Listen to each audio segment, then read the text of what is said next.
Okay, I have drawn a triangle here. I'm given two sides, a 7 and a 9, and I'm given one angle that isn't the one between the 7 and the 9. If I were given the one between the 7 and the 9, I wouldn't be able to use the law of sines, but I'm given one that's actually across from the 9. So let's see. Let's call this one gamma, that one beta. So this is B. I don't know side B, I don't know beta, and I don't know gamma. But I do know, I guess this is A and alpha. So I can write down, let's find, we have no hope for finding B and beta. We don't know enough yet. But I can write down a law of sines equation involving gamma. The sine of gamma over 7. Now notice, in the other problems earlier, I wrote, I can't find the page where I wrote them.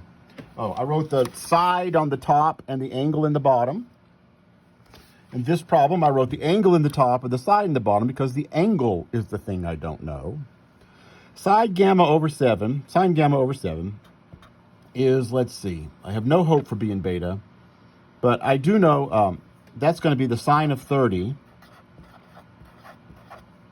over 9, which tells me that the sine of gamma, if I multiply by 7, is 7 times the sine of 30 degrees over 9. And let's see. Let's figure out what that is. 7 sine 30 divided by 9. It's that number. I'm just going to leave it there in my calculator for a second. That number is the sine of gamma. And remember from learning about inverse sines, if the sine of gamma is this, then gamma is the inverse sine of that number. If the sine of gamma is 0.38, then gamma is the inverse sine of 0.38. Right? I'm looking for an angle whose sine is 0.38. That's the inverse sine. And I'm just going to use my calculator. I'm going to say find the inverse sine of the answer that was still in my calculator. It's still there. So inverse sine of the answer is 22.89 degrees.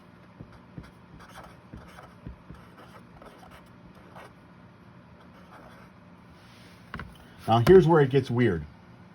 And this problem isn't weird, but I'm going to show you one in a minute that is. If you remember, the inverse sine always has to give me an angle that lies over here.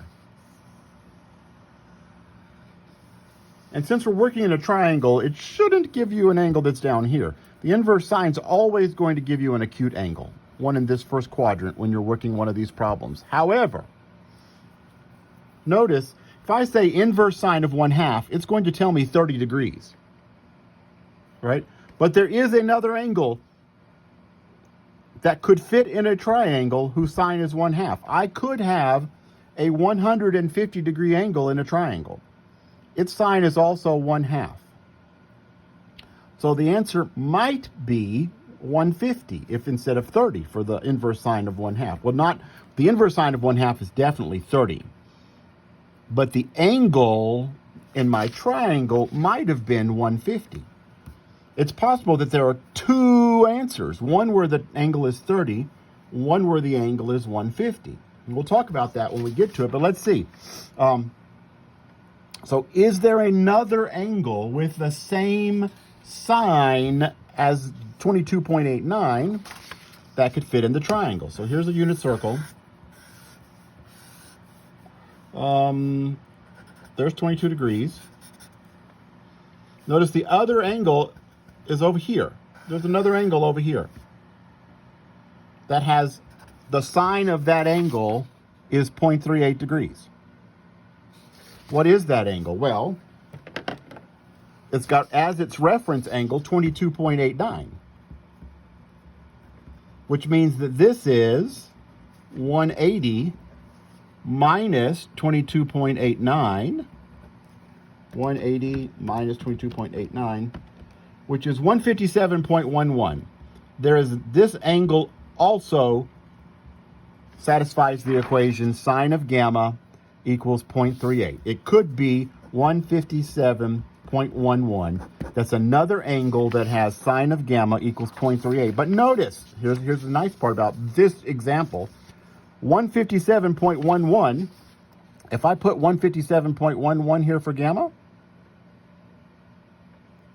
then I've already got more than 180 degrees in this triangle. Therefore, this one doesn't work. I would suggest you look in your book at the examples on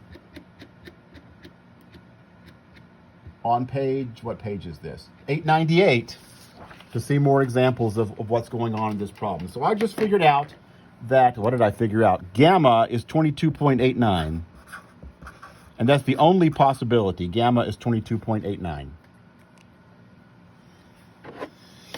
So beta is whatever it would take for this one and this one to get up to 180. 30 plus 22.89 is, and then take that away from 180, I get 127.11.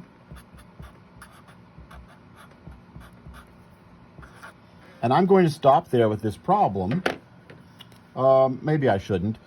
Now I can find B. I can find B because B over the sine of 127.11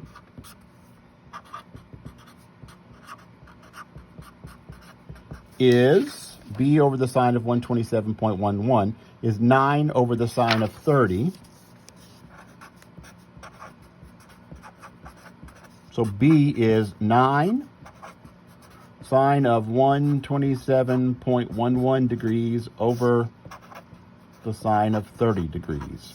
And put all that in my calculator. B sine 127.11 divided by sine 30.